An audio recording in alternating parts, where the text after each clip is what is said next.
Hello, welcome to Brockwell Lane. This is the Austrian layout I've been doing recently. Made a little bit more progress whilst you've been away, or I've been away. I've been on a holiday to Scotland watching some real trains and seeing some scenery and things, so I've been away from the modelling for a little while, but I've got back into it again.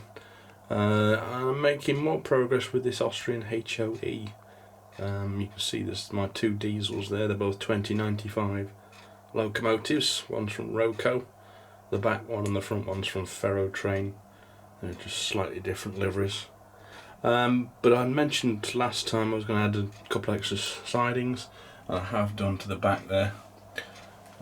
So the track layout's slightly different to how it was before, but it's a little bit more usable. I've got 3 full loops there, so locomotives can run round. I've repainted the building at the back there. I built a couple of low relief Fowler buildings as well, which still need painting.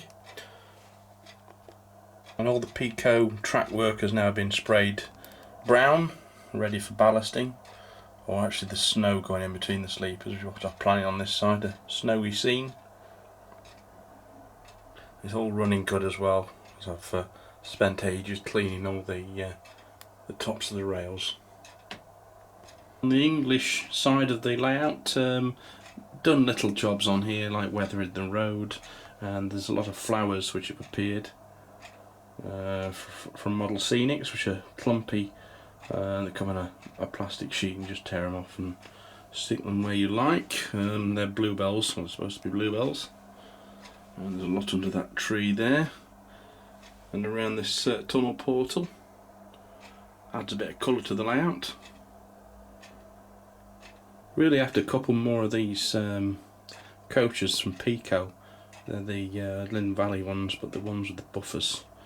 I am planning to repaint them in a red colour for the Tallaght Lynn, but they're getting a bit rare, these. I'm hoping they're going to re-release them with the buffers on, so I can complete that train and get that painted and done. Otherwise I'm just really waiting for manufacturers to get things out for this side. As the coaches I've mentioned before, the Asher Light Railway ones. I might well get another pack of trees and just smother it with trees. Probably improve the look. So the two sides are connected by a bridge in front of the window, which sort of goes down here, and then it gets transferred or transformed into sort of an Austrian-based layout at this side. Now I've been making all these walls. This is out of the wallpaper-based style sheeting, like I've shown you before, like this sort of thing, which I bought off the internet. This is the stone style on this side though, and I've put that on either balsa wood or I forget what you call it, foam board. The foam board you get from the range and places like that. And I've just built a ramp up there to the back there, and that leads to this sort of edge where the window is. I think that looks a lot better. I've also painted all these road surfaces in a basic grey colour, and match the roof of that engine shed as well. So it's come on nicely. It's ready for a bit of snow adding at some point. These coaches are from Roco. They're out of they're out of print, they're out of production at the moment in that particular colour. I think you still get the brown ones, of which there's one over there. But I had to look on eBay and swap meets and things to get this particular 1980s livery. And I've put some people in every one of them. They're just people off of eBay, direct from China. I've got some more in order actually. They're not very good, they're not very well painted, but you can spruce them up yourself and they look okay when they're inside the coaches. So there are 6 of those, and also a brown one, which is the older livery, in a siding up there. Yep, so the 2095 is a quite recent release from Roco in HOE. I think they're all sold out now. There was another colour which I don't seem to be able to get hold of because that seems to have completely gone. I like these engines ever since I saw them in the LGB catalogue when I was a kid, and I also did an old Lilliput one when I was a kid as well, on my first proper layout, which happened to be 009, and it ran like a dream. And I also like watching the crank pins go around. Never seen one in real life, never been to Austria. Maybe one day I will. But I just really like these engines, these locomotives, even though I don't know a hell of a lot about them. Back to the DRS depot. Not a lot been done. I just added some pipes down this edge of the board just to tidy it up a little bit more. And I've painted those buffer stops red. They probably need another coat though. That's a new engine. That's a Class 67 from Hornby. I just fancied a 67. I don't know what it's doing on a DRS depot, but I just like the engine.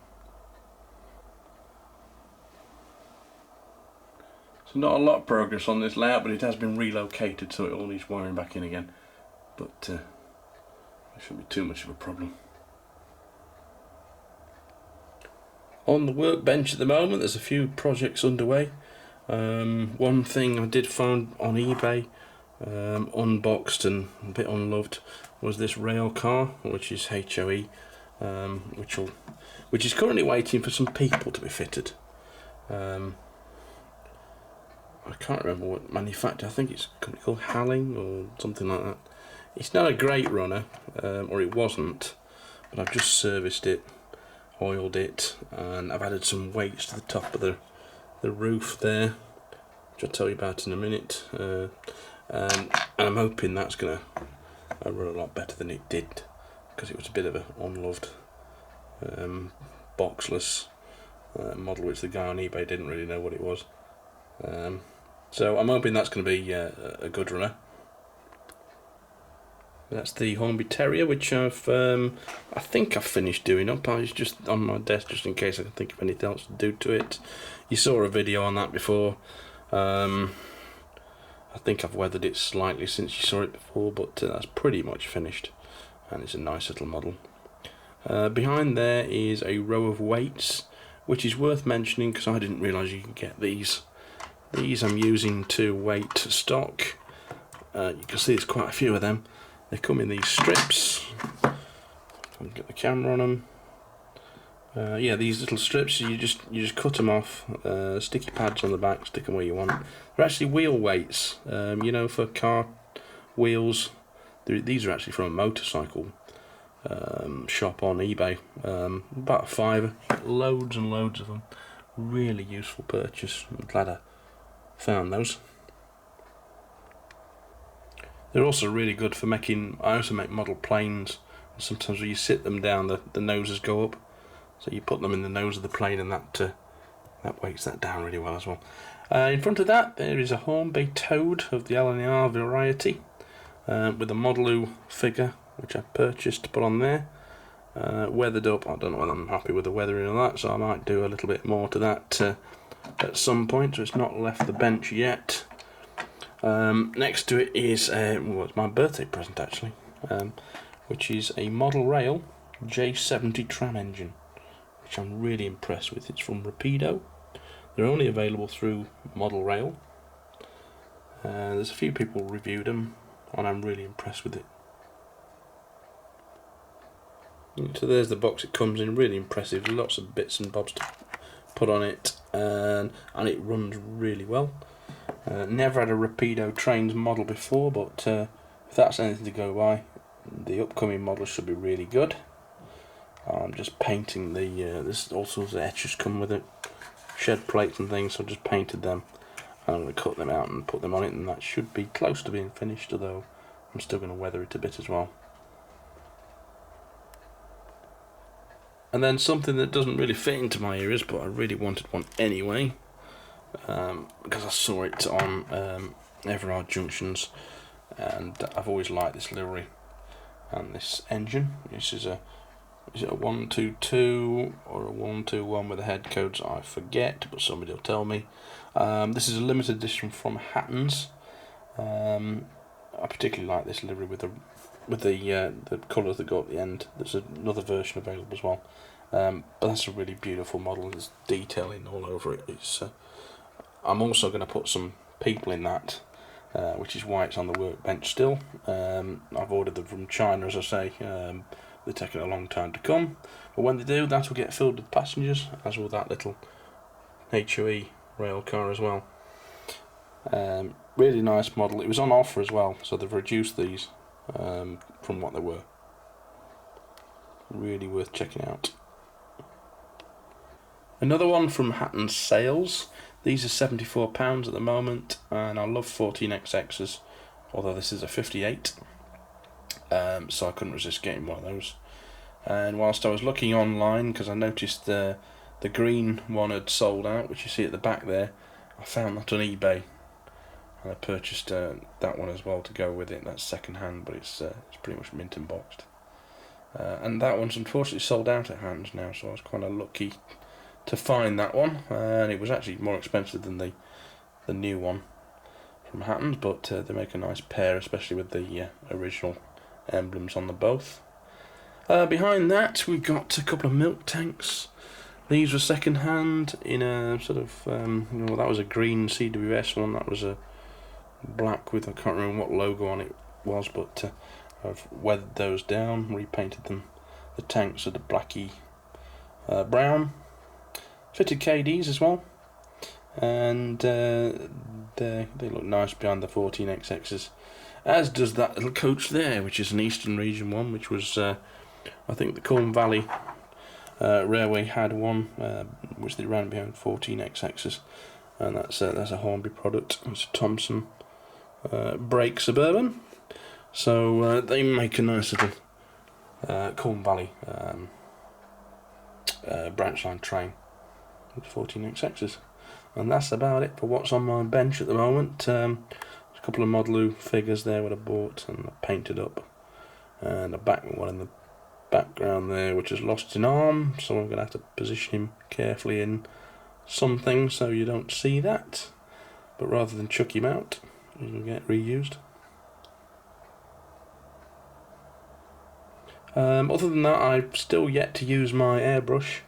I have bought some thinners for it though, water-based and enamel, so I'll get round to using that. I just run out of paints really. I need to go to an exhibition and get some more dirty colours, and so I can get doing some spraying, and some of these may well get the weathered treatment when I've figured out how to use it properly. So thank you very much for watching. I'll see you next time. A bit of a mix this time, no real plan to it, but hopefully next time will be a little bit better planned out. I'll see you next time. Subscribe below, comment, and I'll see you again. Bye bye.